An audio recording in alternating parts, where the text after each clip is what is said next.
ভারতীয় ফুটবলে যুগাবসান অবসর অধিনায়ক সুনীল ছেত্রীর 6 জুন কলকাতার যুব ভারতীতে শেষ ম্যাচ।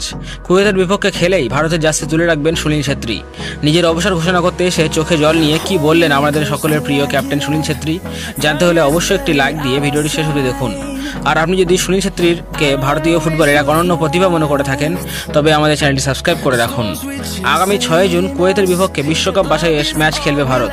এই ম্যাচ খেলেই আন্তর্জাতিক ফুটবল থেকে অবসর নেবেন ভারতের কিংবদন্তি স্ট্রাইকার সুনীল ছেত্রী। সামাজিক যোগাযোগ মাধ্যমে পোস্ট করা ভিডিও বার্তায় আজ একথা বলেছেন ভারতীয় জাতীয় ফুটবল দলের অধিনায়ক।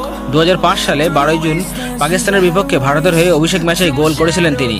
2026 বিশ্বকাপ বাছাইয়ের দ্বিতীয় রাউন্ডে কুয়েতের বিপক্ষে খেলবেন 39 বছর বয়সী এই তারকা। সল্টলেক যুব ভারতী স্টেডিয়ামে অনুষ্ঠিত হবে এই ম্যাচটি।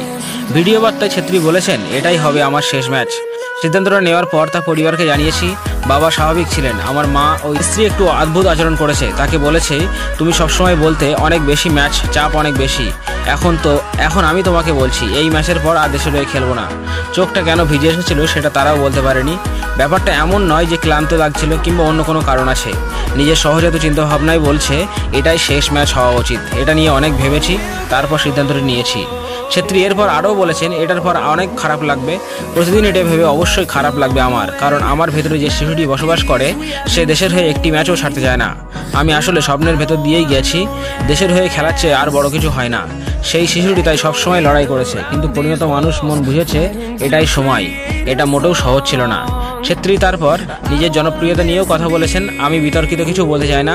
আমার মনে হয় না আমার চেনা জানার মধ্যে কোনো খেলোয়াড় এই দেশের ভক্তদের কাছ থেকে আমার চেয়ে বেশি ভালোবাসা, স্নেহ ও সমর্থন পেয়েছেন। লোকে বেশিরভাগ সময় সর্বোচ্চ স্কোরার কিংবা অন্য কিছু নিয়ে কথা বলে, কিন্তু আমার মনে হয় সবচেয়ে বেশি ভালোবাসা ও স্নেহ আমিই পেয়েছি। এখন আমাদের দেশকে আরেকটি নাম্বার 9 খুঁজে বের করতে হবে।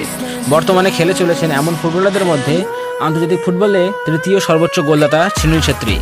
ভারতের হয়ে 150 ম্যাচে 94 গোল করেছেন তিনি। 206 ম্যাচে 128 গোল নিয়ে শীর্ষে আছেন পর্তুগালের কিংবদন্তি ক্রিস্টিয়ানো রোনাল্ডো। 180 ম্যাচে 106 গোল নিয়ে 2-এ রয়েছেন আর্জেন্টাইন কিংবদন্তি লিওনেল মেসি। ভারতের হয়ে সবচেয়ে বেশি ম্যাচ খেলার রেকর্ডও ছেত্রীর। জাতীয় দলের হয়ে সাব চ্যাম্পিয়নশিপ জিতেছেন 4 বার। 2008 সালে জিতেছেন এএফসি চ্যালেঞ্জ কাপ। 2018 ও 23 সালে জিতেছেন ইন্টারকন্টিনেন্টাল কাপ। তার অবসরে ভারতীয় ফুটবল যে এক হীরক সমান রত্নকে হারাবে তাতে কোনো সন্দেহ নেই। তার অবসরে ভারতীয় ফুটবল যে আবারও 5 বছর পিছিয়ে যাবে সেটাও স্পষ্ট বোঝা যায়। তো বন্ধুরা, আপনাদের কি মনে হয় ছেত্রীর অবসরের পর ভারতীয় ফুটবলে তার জায়গা কে নেবে? কমেন্ট করে আপনার মতামত জানান আমাদের। আর আপনিও যদি মেসি ও রোনাল্ডোর মতো সুনীল ছেত্রীকেও বিশ্ব ফুটবলের কিংবদন্তি প্লেয়ার মনে করে থাকেন তবে ভিডিওতে একটি লাইক দিয়ে আমাদের চ্যানেলটি সাবস্ক্রাইব করে রাখুন।